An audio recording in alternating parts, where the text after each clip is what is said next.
क्या 30 अप्रैल को पंजाब और केपी में इलेक्शन होंगे? 10 वजूहात। इलेक्शन शेड्यूल के मुताबिक न होने का इम्कान। इलेक्शन कमीशन ने पंजाब और केपी में इलेक्शन शेड्यूल का ऐलान तो कर दिया है, लेकिन सियासी क़यादत को यकीन नहीं कि इलेक्शन होंगे या नहीं। 10 वजूहात हैं जिनका जायजा लेते हुए ये कहा जा सकता है कि इलेक्शन शेड्यूल के मुताबिक होने का इम्कान नहीं है। दोनों सूबों में इलेक्शन के शेड्यूल जारी करने के बाद इलेक्शन कमीशन के हुक्काम का इजलास हुआ, जिसमें इंतजामात पर गौर किया गया। पीटीआई के वफ्द ने शाह महमूद कुरैशी की क़यादत में कमीशन का दौरा करके हुक्काम से मुलाकात की थी। ऐलान तो हो चुका है, लेकिन मजमूई तौर पर देखा जाए तो मुल्क का माहौल ऐसा नहीं लग रहा कि आइंदा 50 दिन में इलेक्शन होने वाले हैं। माहिरीन के मुताबिक पस मंजर में होने वाली बातचीत और मुबाहिसे की रोशनी में जेल में वो 10 वजूहात पेश की जा रही हैं, जिनका जायजा लेने से मालूम होगा कि इलेक्शन होने का इम्कान नजर नहीं आता। नंबर 1, अगर दोनों सूबों में इलेक्शन हुए और जीतने वाली जमात हुकूमत बनाती है तो इससे आईनी बहरान पैदा हो जाएगा, क्योंकि कौमी असम्बली के लिए आम इंतखाबात बाद में होंगे। आम इंतखाबात के लिए निगरां हुकूमत ज़रूरी है। मुंतखब सूबाई हुकूमतों की मौजूदगी में ऐसी निगरां हुकूमत कैसे कायम हो सकती है? नई सूबाई हुकूमतों की जानिब से चार्ज संभालने के बाद पैदा होने वाली आईनी ज़रूरत पूरी कैसे होगी? 2 सूबों में अलहदा इंतखाबात कराने का मसला हल होने के बजाय बहरान मजीद गहरा हो जाएगा। नंबर 2, 9 मार्च को होने वाले इलेक्शन कमीशन के इजलास में इलेक्शन कराने के लिए 3.5 लाख सिक्योरिटी एहलकार तलब किए गए हैं। माहिरीन की राय है कि मुल्क की मौजूदा सिक्योरिटी सूरत हाल के पेश नज़र इतनी बड़ी तादाद में एहलकारों की इलेक्शन ड्यूटी के लिए तैनाती मुश्किल होगी।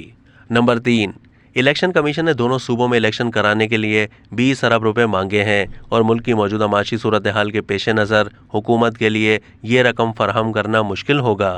नंबर 4, रजिस्टर्ड वोटरों की तादाद 105.96 मिलियन से बढ़कर 122.19 मिलियन हो चुकी है। 17 मिलियन वोटर्स बढ़ने का मतलब है कि इलेक्शन कमीशन को पोलिंग स्टेशंस की तादाद बढ़ाना होगी और इस तरह मजीद स्टाफ की ज़रूरत होगी।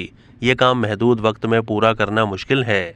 नंबर 5, इलेक्शन कमीशन को एक मरतबा फिर सिक्योरिटी एहलकारों की ज़रूरत होगी ताकि कौमी असम्बली के लिए इलेक्शन कराए जा सकें। एक साल में 2 मरतबा इतनी बड़ी तादाद में एहलकार फराहम करना कैसे मुमकिन होगा? माहिरीन की राय है कि इसी वजह के तहत इस्टेब्लिशमेंट चाहेगी कि अलहदा इलेक्शन के बजाय मुल्क भर में बैक वक्त इलेक्शन कराए जाएं। नंबर 6, इमरान खान ने मुतालबा किया है कि रिटर्निंग अफसरान का ताल्लुक अदलिया से हो।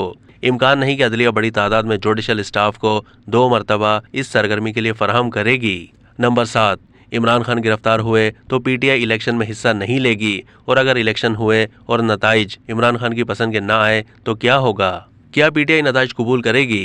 दोनों सूरतों में यह मश्क बेकार जाएगी और इस तरह बहरान गहरा होगा। नंबर 8, आम इंतखाबात से पहले इलेक्शन कमीशन स्टाफ की तरबियत करता है। कमीशन ने अब तक मास्टर ट्रेनर्स की भी तरबियत शुरू नहीं की। कलील वक्त में 30 अप्रैल तक इलेक्शन के इंतजामात कैसे मुकम्मल होंगे?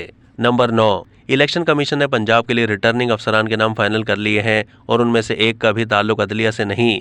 क्या पीटीआई वाले नॉन जुडिशल रिटर्निंग अफसरान की निगरानी में होने वाले इलेक्शन कबूल करेंगे? सियासी जमातों के लिए इलेक्शन नताइज कबूल ना करना एक और सियासी बहरान पैदा करेगा।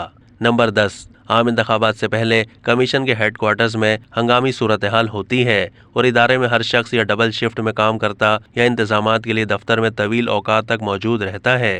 तहम कमीशन का मौजूदा माहौल देख कर लगता नहीं कि इदारे में किसी तरह की हंगामी सूरत हाल है और आया इदारा इलेक्शन की तैयारी कर रहा है।